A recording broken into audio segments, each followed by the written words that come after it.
Who I have to Not in go? January. They're starting the stream now. Okay.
You're listening to Uptown Radio.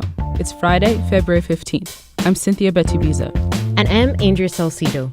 Amazon coming to New York City would have been a game changer, and we blew it. New York City is still reeling from Amazon's decision to not open a branch of its headquarters in Long Island City. You'll hear from a tax expert on the economics of what might have been, politicians in New Jersey trying to woo the company across the river, and more. And proposed changes to Medicare could make it harder for HIV patients in New York to access medication. Well, if they stop paying for this stuff, well, we'll die. It's simple as that. Democrats in the New York State Assembly are sponsoring a bill that would allow undocumented immigrants to apply for a driver's license.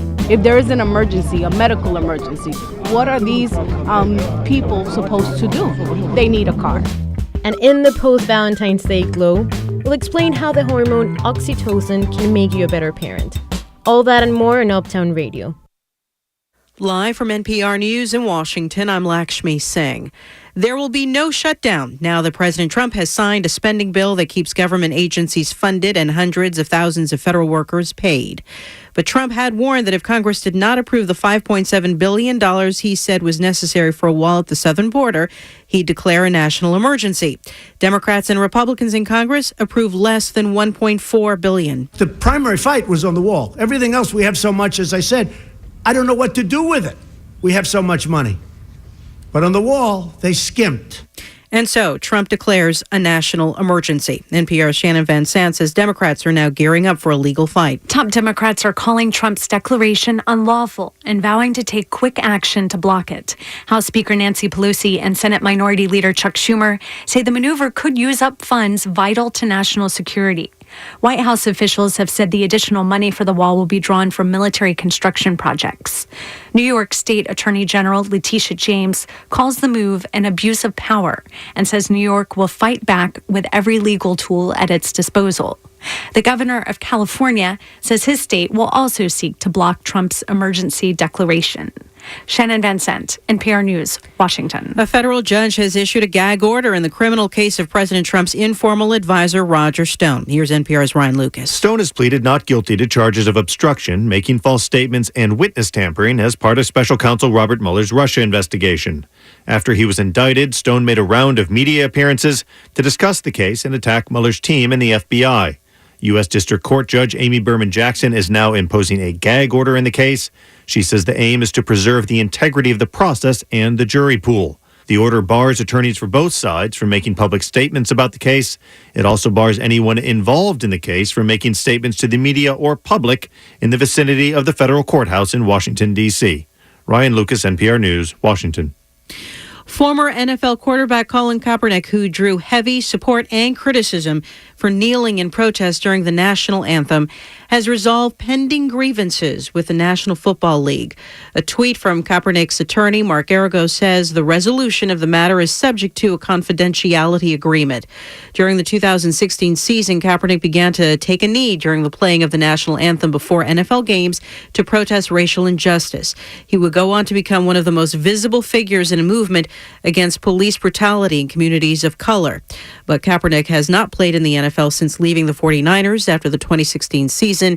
He alleges that NFL teams colluded to deny him a contract as punishment for his role in the protests.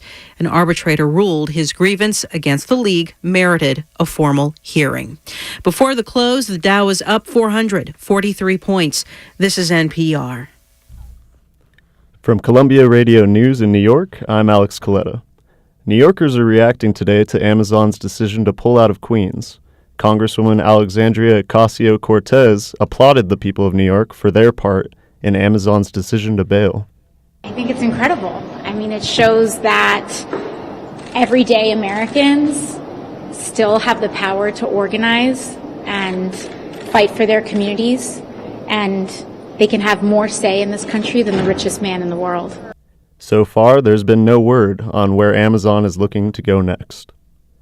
Detectives are searching for a second suspect involved in the shooting that killed an NYPD officer. Detective Brian Simonson was shot when a man tried to rob a T-Mobile store with a fake gun on Tuesday. Police reportedly fired 42 shots at the man. One hit Simonson in his chest. Police believe a second man ran away from the scene. An Upper East Side man fell 12 stories this morning while repairing his apartment window. Witnesses found him on the ground with a wrench by his side. He's in critical condition at Metropolitan Hospital. A woman was killed when she was hit by a gas truck in Midtown early this morning. She was crossing 3rd Avenue shortly before 6 a.m. when the truck hit her. Police charged the driver with failing to yield to a pedestrian. The woman died at the scene. Police are looking for a 67-year-old British man who was on vacation with his family when he disappeared in Times Square last night. The man's relatives say he walked off into the crowd and never came back. They notified police after he didn't show up to the hotel room later that night. It's 55 degrees and partly cloudy in New York City this afternoon, with a forecast in the 30s and 40s this weekend. For Columbia Radio News, I'm Alex Coletta. This is Uptown Radio. I'm Cynthia Betubiza. And I'm Andrea Salcido. The political fallout of Amazon pulling out of Long Island City is making its way to a local collection. As Allie Swenson reports, 2 lawmakers in Queens are using it to stand out in a crowded race. City Council member Eric Ulrich is in a hurry. Are you on the call right?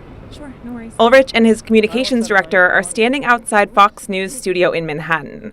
It's 10 a.m. and they've already done 2 interviews about Amazon, and now they only have a few minutes before they have to catch a car.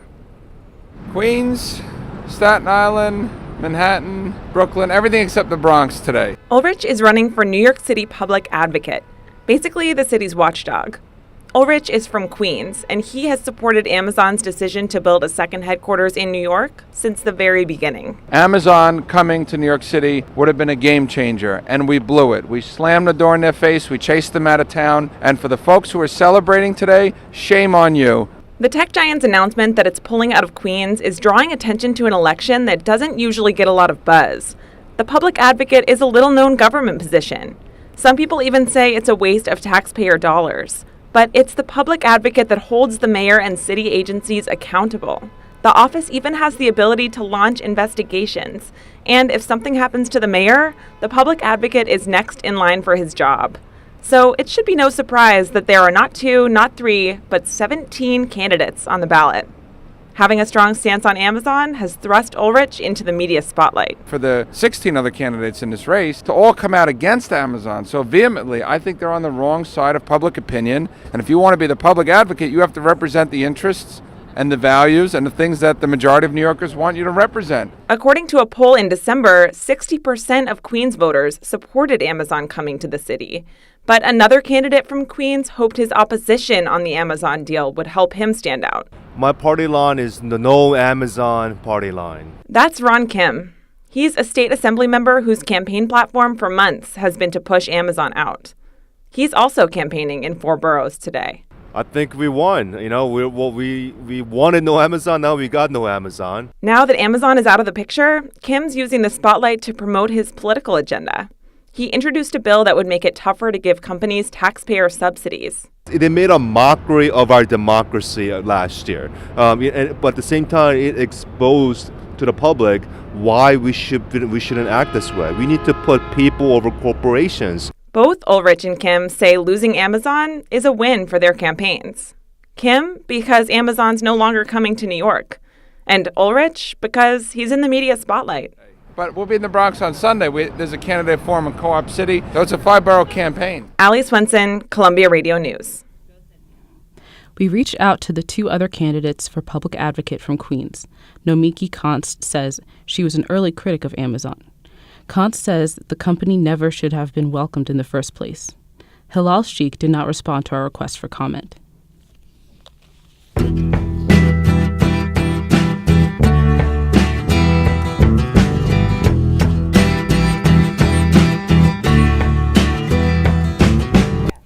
The statute of limitations on prosecuting cases of child abuse has been extended in New York State through the new Child Abuse Act.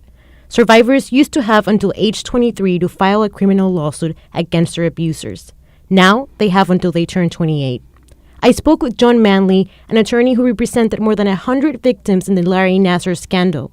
Nassar was the U.S. gymnastics and Michigan State physician sentenced last year for sexually abusing girls and women over the last 2 decades.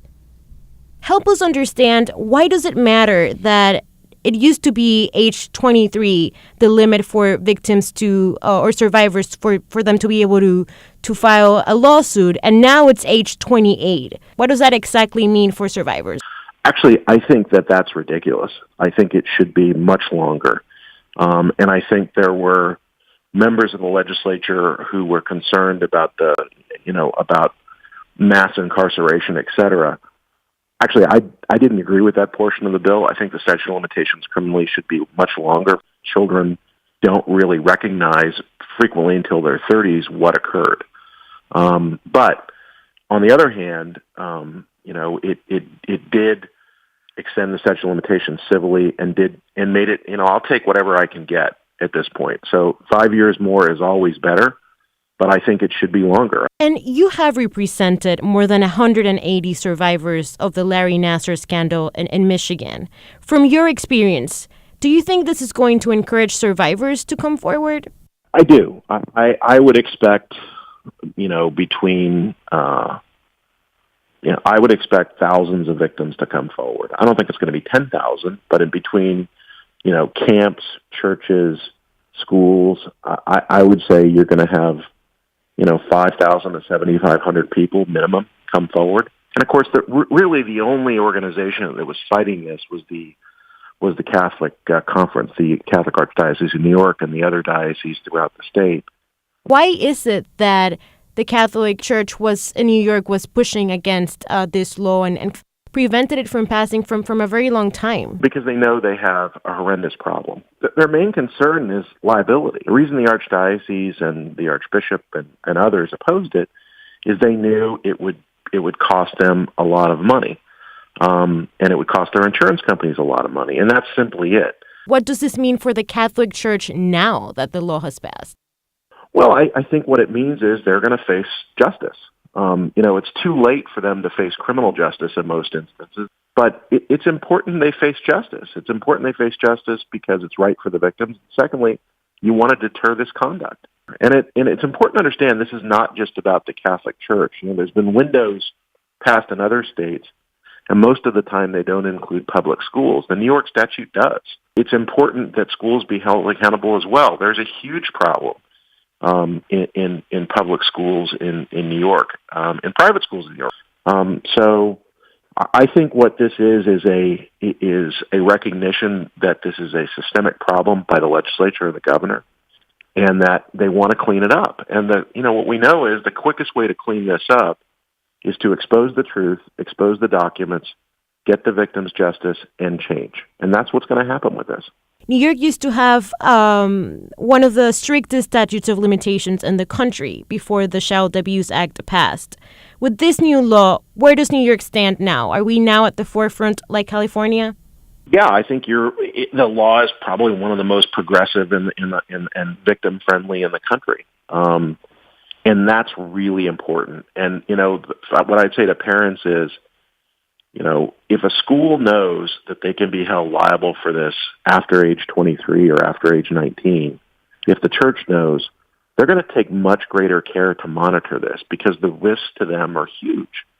You're going to see policy changes in schools and camps. You're going to see insurance companies making people change their policies and monitoring people and doing background checks before you hire somebody. And all that makes our kids safe. And, honestly, to survivors, if their horrible experience can lead to one child being saved, that gives meaning to their suffering and allows them to heal.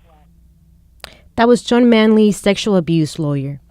Mayor Bill de Blasio kicked off a new initiative.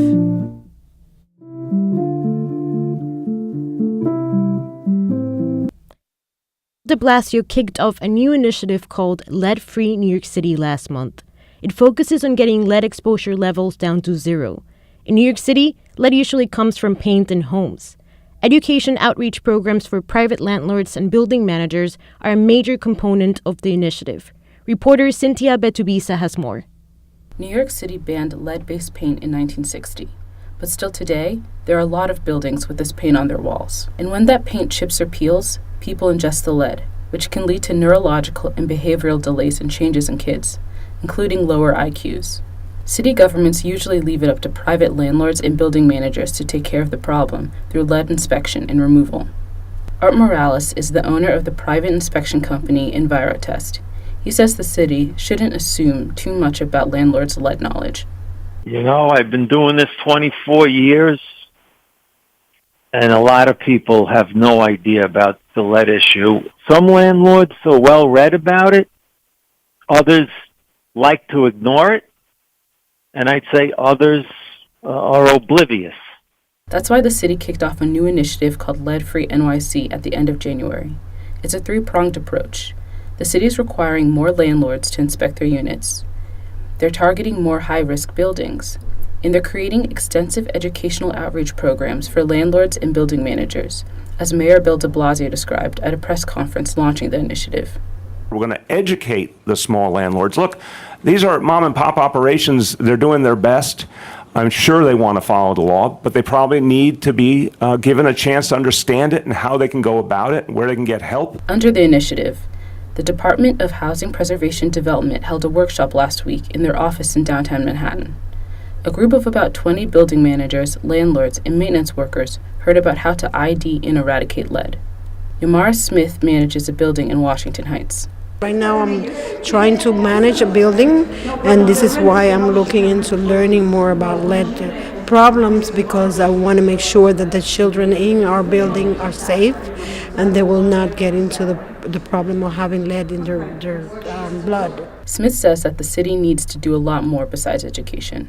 More inspections, create more funds that they can help building owners that don't have enough funds to do all these procedures, because it takes a lot of money to have the inspection. Dr. David E. Jacobs is the chief scientist at the National Center for Healthy Housing. He agrees that more resources can be allocated to other parts of lead-free NYC. What we really need is additional resources so that property owners and landlords can access funding to carry out both the inspection for lead paint as well as mitigation. The total initiative is a multi-agency effort, so the rollout has a lot of moving parts. Today, the Department of Health and Mental Hygiene officially launches the Lead-Free NYC website. For Columbia Radio News, Cynthia Betaviza. In the state of New York, undocumented immigrants aren't allowed to apply for driving licenses. Now, lawmakers and activists across the state are working to change that. New legislation has been proposed that would enable all New Yorkers the right to apply, regardless of their immigration status. Sophia Madi reports. State Assemblywoman Carmen De La Rosa is one of several Democrats backing a bill that would allow undocumented immigrants to apply for a driver's license. She says that residents in New York are not always close to public transportation, and that licenses are key to people living their daily lives. That includes holding down a job and taking care of their families. So if they have 3 children and they have to drive those children to school, they need a car. If there is an emergency, a medical emergency, what are these people supposed to do? Staten Island resident Casiano Hernandez agrees. He spoke this Wednesday outside City Hall on just how much difference a license can really make. He fell ill, and it took his family, none of which had a license, hours to get him to the hospital. And the doctor questioned me why it took me so long to get to the hospital, because if I waited another hour, I could really have died the same day. Having a car, it's not a luxury, it's a necessity. Eliana Fernandez is a community organizer for immigrant advocacy group Make the Road. Like many others, she says transportation isn't the only issue here. One of our biggest concerns, having this direct link or pipeline, as we say it, between driving without that license in deportation. Routine traffic stops have become a mechanism for immigration enforcement, something Assemblywoman De La Rosa witnessed firsthand when she visited the Orange County Correctional Facility 2 months ago. There she met with detainees set to be deported. And I would say that of the maybe 40 detainees that I spoke to, at least 35, so 95% of them were in there because of a traffic infraction. And so we know that this is a mechanism that is being used in order to deport our family members. Advocates also claim that the new bill will bring in significant revenue for the state, over $50 million annually through taxes and fees. Council member Idanes Rodriguez presented a resolution before City Council this Wednesday, which was approved that afternoon. The resolution now goes to the State Senate and Assembly. For Columbia Radio News, I'm Safira Ahmadi.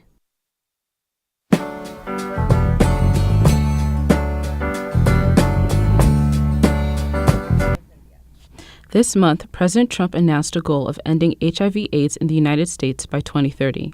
But the Centers for Medicare and Medicaid have proposed changes that would cut Medicare costs. That would make it harder for HIV patients to get the medications they need. In New York City, more than 60,000 people with HIV qualify for Medicare. Camille Patterson has more on what the changes would mean for them.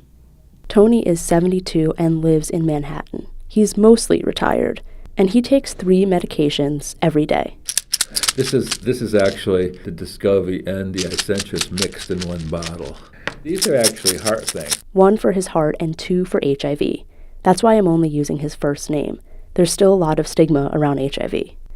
Tony says his medications cost thousands of dollars a month.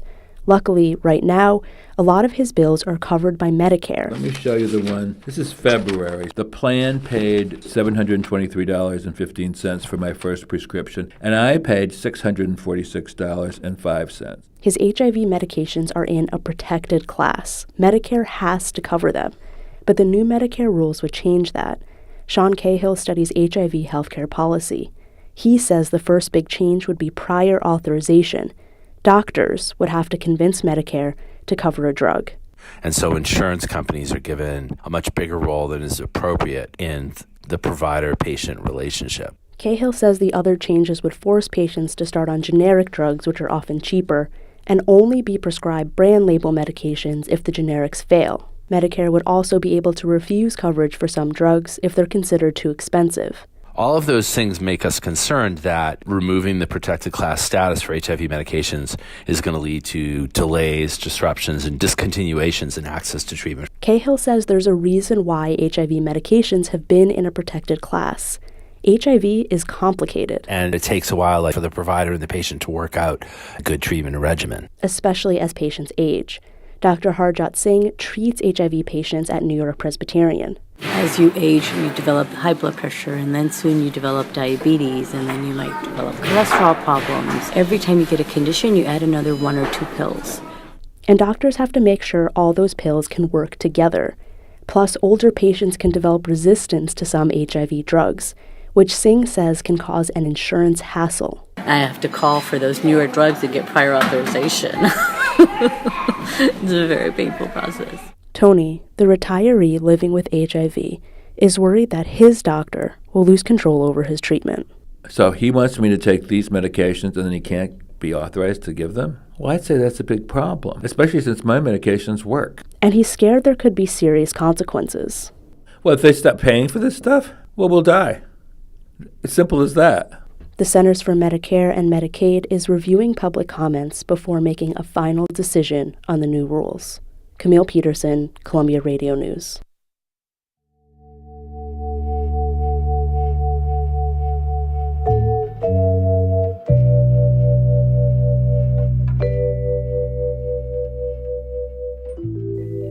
This is Uptown Radio. I'm Cynthia Betibiza.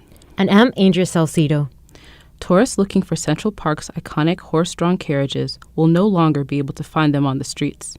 Starting today, a new rule will permanently move horse carriages inside the park. Shannon Lynn reports.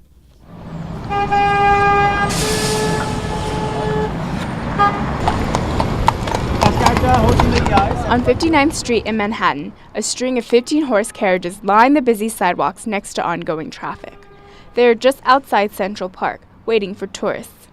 But starting next week, drivers will only be allowed to pick up and drop off passengers inside the park. Adita Bernkrant is the executive director of NYCLASS, an animal rights organization that lobbied for the passage of this rule. She says that moving horses inside the park is safer for the animals and better for traffic. Anyone who can come and stand on 59th Street today and see the congestion that's created by these horses maneuvering in traffic and the cruelty to these horses would totally agree that this is literally the very least we can do. And it's outrageous that the drivers don't have any compassion for the horses that they earn a buck off of. The rule was originally proposed by Mayor de Blasio and the Department of Transportation in August. Carriage drivers filed a suit against the DOT. The case was dismissed by a judge this Wednesday. Now, the rule goes into effect. Anthony Catera has been a driver in Central Park for the past 20 years. He says he can't afford to keep his horse if he loses any more customers. If you don't get any people to take a ride, are you supposed to feed the horse? Are you supposed to maintain the horse? The horse is going to stop, and the driver is going to stop. No income, little or no income, won't be able to keep the horse alive, or feed the horse, or keep the horse where it is. Christina Hansen is also a carriage driver in Central Park. She says drivers should have been consulted by the Department of Transportation in the rulemaking process. We are being treated like we're not even human beings here, and that's not the way the city should operate. This is a de facto ban of the carriage industry. It's just a slow and painful death. The Department of Transportation needs a few more days to install signage and do minor construction around the 5th Avenue entrance to the park. Carriages are expected to move into the park in 10 days. For Columbia Radio News, this is Shannon Lynn. A new series of art exhibitions opened at the Fashion Institute of Technology this week. It's called The Future is Inclusive. Stephanie Horton explains. CJ Ye's shoes click on the white tile inside the Feldman Building on 27th Street. He is explaining the interactive artwork he and his class created. AR-enabled posters. So if you have the app called R-Lane and you use it to scan one of these posters. He leads me to a purple poster with 2 speakers. It looks pretty boring until he holds up his phone and scans it. And you can see that it will actually call the animated content and will really start bringing these posters to life. Oh wow, the poster is moving. The speakers on the poster vibrate and blast music. The music bounces off the walls and fills the room. Ye is a graphic artist and co-curator of this series. This first show is titled The Future is Inclusive. It features work from artists with a range of cultural backgrounds working in different mediums. Painting, photography, sound. The lack of diversity in the art world has been making news the last few years. Everything from the paintings hanging in museums to the Oscars, people notice the art usually does not reflect the population. According to a report published in 2017 by a CUNY art class, 80% of artwork featured in New York's biggest galleries were by white artists. Museums are starting to notice the disparity. For example, last week the Museum of Modern Art launched a collaboration with the Studio Museum in Harlem. It features artists of African descent. Ye remembers when a collector didn't want to purchase his work because he wasn't Chinese, but Taiwanese. I mean, in the art school, you always feel like your brush or pen or chisel, whatever tool that it is, speak for itself. Your art speak for itself. I never realized that someone's cultural background played that important role in the collector's world. Christy Shin is the co-curator of this exhibition. Shin says contemporary artists are changing the way people are interacting with their work, turning the spectator into more of a participant. It was more one way in the past, but these days with the digital technology, it's more like interactive, both ways. So it's not just let people know, but you interact with your audience. This is the first in a series of 5 shows open until the end of March. Ye thinks taking action is what we need to make an impact. Honestly, if all of us just sit back and say, somebody do it, then it will never happen. Stephanie Horton, Columbia Radio News.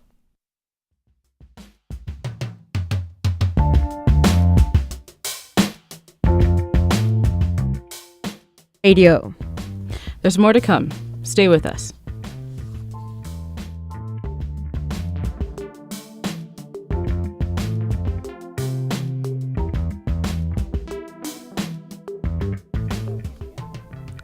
You're listening to Uptown Radio. There's more to come. Stay with us.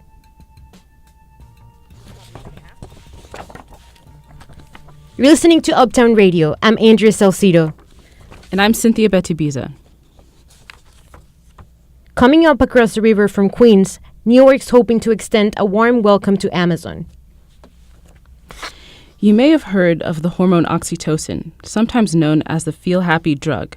But did you know it could help make you a better parent? These stories are more coming. First, these headlines. From Columbia Radio News in New York, I'm Rebecca Ward. President Donald Trump declared a national emergency today. He is bypassing the legislative branch to fund his proposed border wall. Thing to do. Because we have an invasion of drugs, invasion of gangs, invasion of people, and it's unacceptable. Whether it's $8 billion or $2 billion or $1.5 billion, it's going to build a lot of wall. We're getting it done. This, after the government narrowly avoided its second shutdown in less than a month. Yesterday, Trump signed off on a budget negotiated by a bipartisan committee, which included some border fencing. Today's speech undercuts that agreement. The U.S. Supreme Court will hear arguments on a plan to add a citizenship question to the 2020 census. The government is appealing a January 15th decision by a lower court to block the addition. And Justice Ruth Bader Ginsburg is back in the court today. Bader Ginsburg had been working from home after undergoing surgery for lung cancer last December. Former 49ers quarterback Colin Kaepernick settled in his case against the NHL. He had accused the league of colluding to keep him off the field. Kaepernick made headlines in 2016 for protesting racism and police brutality by kneeling during the pregame national anthem. President Trump had his first Republican challenger in the 2020 presidential race. Bill Weld is a former governor of Massachusetts. In his announcement, Weld claimed that the U.S. is in grave peril under its current leadership. World leaders discussed Syria today at an international security meeting in Munich. The U.S. has plans to withdraw troops from the country, but some European officials say they left closed-door meetings with few details on America's plan. Acting U.S. Defense Secretary Patrick Shanahan says that the U.S. will remain steadfast against the Islamic State. We will maintain our counterterrorism capabilities in the region, and we will continue to support our local partners' ability to stand up to the remnants of ISIS. Tensions between India and Pakistan are running high after a suicide bomber in Kashmir killed 44 Indian paramilitary police. India's Prime Minister Narendra Modi warned Pakistan of a strong response to the bombing, but Pakistan denies involvement in the incident. Kashmir has been a disputed zone ever since the two countries split in 1947. In Europe, more young protesters have joined school strikes for climate change. Their movement has involved tens of thousands of children since starting in Sweden last September. Today, kids in London skip class to march outside of Parliament. 13-year-old Layla Bury is one of the teens demanding a generational wake-up call. They think that someone genius is going to help us, but I want to be the voice of the generation. I think just sitting down, doing nothing is not going to help. For Columbia Radio News, I'm Rebecca Ward.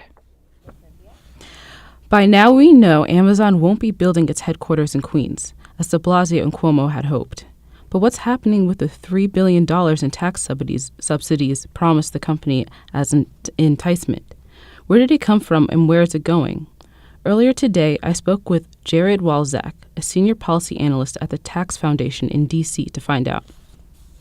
Hi, Jared. Thank you for being here. It's good to be with you today. So the big news is that Amazon has pulled out of bringing an HQ2 to New York City, despite $3 billion. So what was in that $3 billion being promised to Amazon? There were a lot of things there, and some of it was upfront money that was guaranteed to them if they move forward with the project. Others were based on activities the company would take. So there was almost $900 million in relocation assistance, over $500 million in a capital grant to help them with their expansion. If they moved forward, they basically got a check. There are other provisions, some of them through the existing code, that would have provided further tax incentives as they met different thresholds. So about $1.2 billion in Excelsior credits, which are credits for job creation. These already exist in state code, but they're very generous, and Amazon would have qualified for them. About $400 million in abatements of some of their commercial taxes at the local level, which isn't a check being written to them, but it's local government not collecting money they otherwise would for the use of that land and for the activity that's taking place on it. Ultimately, over a longer time horizon, it was about $48,000 per job that was going to be created. New York City is one of the biggest cities in the country, if not the world, and therefore it has a lot of money. So this $3 billion, is that a lot for the city? It's a lot for a project of this size. Certainly, New York City and New York State are wealthy by almost any definition. Certainly the city is, and the city brings in a lot of revenue. But this is still a really big deal. 25,000 jobs is a lot of jobs, but when you think about how many people live and work in New York City, paying $48,000 for each of those jobs, even over a course of multiple years, is really substantial. So when I was looking through the New York City budget for 2020, I didn't see money specifically allocated for Amazon. Why is that? For a variety of reasons. Some of these are not direct budget line items. For instance, the Excelsior credits is a program that's already on the books, and when a major new company is coming in and planning to take these, that's going to change their utilization. and you're going to see adjustments in the estimates of corporate income tax revenue over time, but you're not going to necessarily see a line item that says Amazon. So now that Amazon's officially out, what options does the city have for this money? Well, the city shouldn't assume that it has its billion back. To some degree, there never was this billion. Firstly, it's over a long course of time. Secondly, it's abatement of taxes that Amazon wouldn't pay. But that doesn't mean that they're going to generate all of this revenue now. So they should be cautious about this. But what they really should do, and what cities and states across the country should do, is look at making their tax codes more competitive and their business environment better for all comers, rather than focusing on landing a few really splashy deals. Governor Cuomo has been talking a lot about things like, why would anyone come to New York with our high cost of living, with our structure, and with our taxes unless they get these incentives? Well, that's a problem. If that's really the case, then there are things that the city and the state need to do to make the economy and make the situation more attractive for anyone who wants to grow their business in New York, and not just one that can pursue it through these access to targeted incentives. And this is part of the reason why Amazon perhaps withdrew from the project. Part of it is the incentive money itself, but they also need long-term buy-in of state and local officials. This deal included infrastructure, job training, zoning changes, permitting and regulatory assistance, maybe even transit changes. If the New York City Council is not on board, they could make life miserable for Amazon, fight them on the permits, fight them on the infrastructure, fight them on labor issues. And that is going to be a huge problem for not just Amazon, but any employer. If you don't have an attractive place establish or expand your business, you have a larger problem. Jared Walczak, thank you so much for joining us today. Well, thanks again for having me. This is Uptown Radio. I'm Cynthia Betubiza. And I'm Andrew Salcido. After the news of Amazon broke yesterday across the river, New Jersey residents and politicians spoke out. They want Amazon to reconsider Newark for its HQ2 location. After all, Newark was a finalist. As Lauren Landry reports, the city is happy to be reconsidered less than 4 months after being rejected. On the almost empty campus of Essex County College this morning in Newark, Michael Watkis is wearing a camel suit and scarf combo. He has a message for Jeff Bezos. Come on over, we'll welcome you. Watkis says that Amazon coming to Newark would create more jobs for residents. I think it would be a big blessing, a big boost for the economic development for the city of Newark. 3 blocks away, on a bustling Market Street, Burcell Scott and Mary Griffin have similar sentiments. The two friends are waiting for the bus. More jobs. More jobs. Exactly. More jobs. Yeah. Put some jobs out here for our people. We need them. Yeah. You support us, we support you. Unlike New Yorkers, Scott and Griffin say they understand that Amazon wants a warm welcome. This kind of support is what Amazon is looking for. In a statement released yesterday, it said it would not move forward with the plans in Long Island City because it didn't feel supported by the community or politicians. Even though Amazon isn't looking to relocate, New Jersey is ready to be considered again. Here's Governor Phil Murphy speaking on CNBC this morning. As they reconsider their strategic footprint, Newark should be a part of that. And the welcome mat is out for business. Newark is looking to create more jobs. According to the U.S. Census Bureau, over a quarter of the population lives under the poverty line. Newark is a pocket of high unemployment in New Jersey. Almost 8% of residents are unemployed, like James Alavis. He's standing outside of a Dunkin' Donuts hanging out with his friends. Would you want Amazon to come to Newark? Of course, why not? It's easy, it's closer to us. Definitely open up a lot of opportunities for a lot of folks out here. Definitely, yes. Newark Mayor Ross Baraka thinks Amazon is the answer to the city's problems, so he's ready to provide major incentives for the company. He helped to pass legislation offering Amazon $7 billion in tax incentives. And the city has buildings set aside ready to house Amazon headquarters. But there are still a few skeptics. As Andrew Kim strolls down Market Street, he says New Jersey overbid. $7 billion worth of tax incentives is a little high. Newark was prepared to give $7 billion, 4 times what New York offered. Christopher Cardenoza works at the Prudential Center. He says Amazon shouldn't receive any incentives at all. Either all businesses should get incentives or none. They shouldn't get any tax credits. If they want to come here as a legitimate company, then fine. So far, Amazon doesn't. But Newark is prepared to wait. After all, second time's the charm. Lauren Lantry, Columbia Radio News.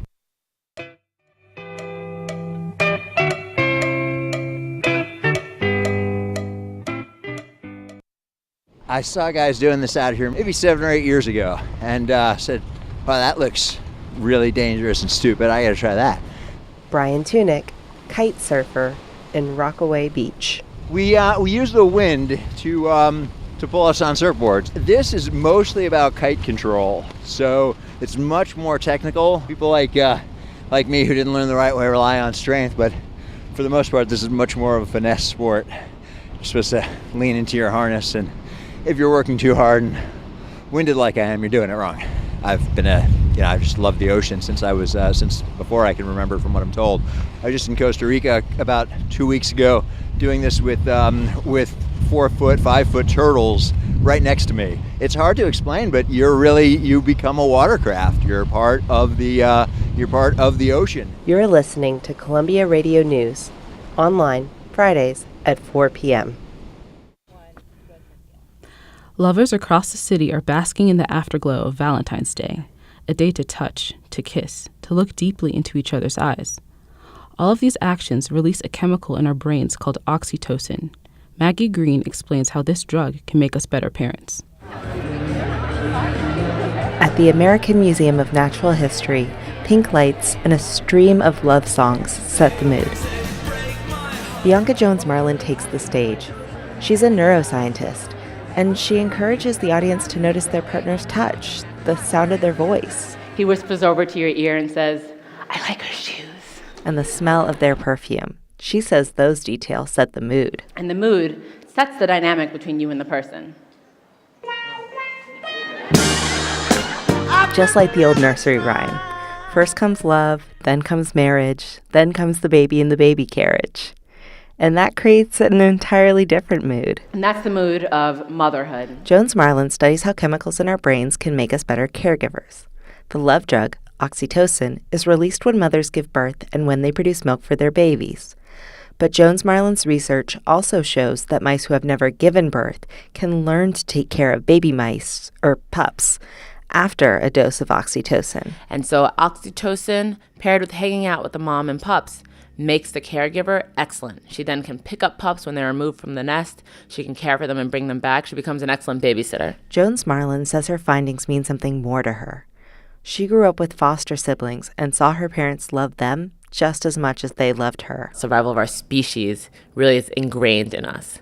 It's the way we're meant to act. But therapists say giving oxytocin to a human parent won't necessarily improve their parenting skills. Elizabeth Studwell is a psychologist who focuses on attachment. She says that the behaviors that release oxytocin are just as important as the oxytocin itself. Things like eye contact, physical touch, and facial expressions create attachment. The child feels that parent's love, and all the ways, conscious and unconscious, that those parents or parent express that to the child is aware of it and feels it and integrates it. And that is what increases the bond over time. Jones-Marlin knows oxytocin can't do all the work. Loving someone is still a choice. It's whether or not to take care of other people, to care for other people. Jones-Marlin's lecture resonated with Meg Pearson. Her little sister is adopted, and now she knows their relationship is coded in biology. It's not this pie in the sky, happenstance thing, but for it to be, kind of preordained and sort of built into you is, I think, very encouraging. But Pearson says science just confirmed what she already knew. She loves her sister. Maggie Green, Columbia Radio News.